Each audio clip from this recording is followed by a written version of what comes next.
Welcome to the COWATER Corner podcast series. My name is Sophia Didier, and I'm the Coordinator of People and Culture here at COWATER International. Today, I'm delighted to introduce my colleague, John Karalis, who's the Senior Program Manager of our Governance Economic Reform team.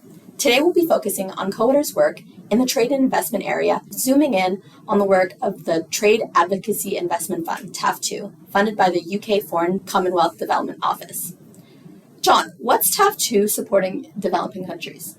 The FCDO-funded Trade and Investment Advocacy Fund 2+, is supporting developing countries, particularly their ministries of trade and investment, to more effectively participate in trade and investment negotiations, but more importantly, harness the benefits of these negotiations and outcomes by the provision of highly technical advice, capacity building support, logistical support, and access to relevant trade and investment organizations. For example, most recently in Uzbekistan, the government of Uzbekistan applied for support through the TAF2+ program, and highly technical advice and capacity building support was provided to help them move through the WTO's prescribed accession process. And what is the exact type of support that countries like Uzbekistan planning on joining the World Trade Organization are receiving through TAF2? Countries seeking to join the World Trade Organization have to go through the prescribed process that's defined by the World Trade Organization. Each country has to go through each step before they can be full-fledged members of the World Trade Organization.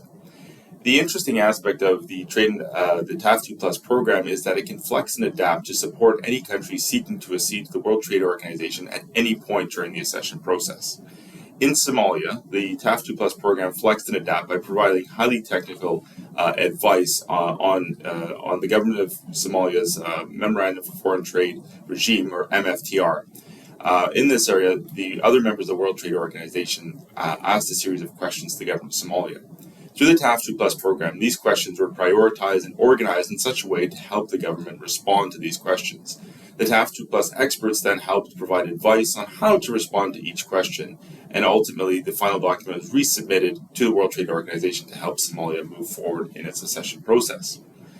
Another example we could use under TAF2+ program is in Uzbekistan, where we provide highly technical advice as well as capacity building support to the Uzbek negotiators.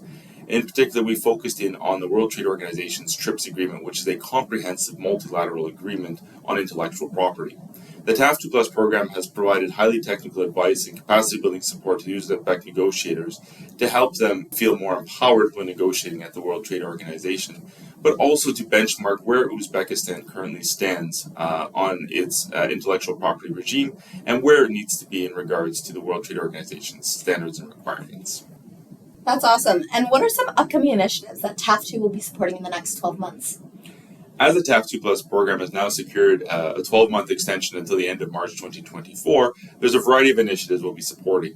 Most importantly, we'll be supporting groups within the World Trade Organization, specifically the African Caribbean Pacific Group and Least Developed Country Group, in preparing their positions on key thematic topics such as fisheries subsidies, agriculture, WTO reform, ahead of the World Trade Organization's Ministerial Conference 13, which will be held in Abu Dhabi in February 2024. We will also be continuing to provide support to countries seeking to accede to the World Trade Organization, such as Uzbekistan, and furthering their process and getting them closer to their aspiration of becoming a full-fledged WTO member. And finally, over the years, the TAF2+ program has been known for supporting a series of research pieces and dialogue on key thematics, including in the areas of gender and trade. Over the next 12 months, we'll be looking to advance the dialogue on the inclusion of disability provisions within free trade agreements as well. That's awesome. Thanks so much, John, for your time and for speaking to us about COWATER's work with the Trade Advocacy Fund, Investment Fund. Thank you very much. It's been my pleasure. Thanks.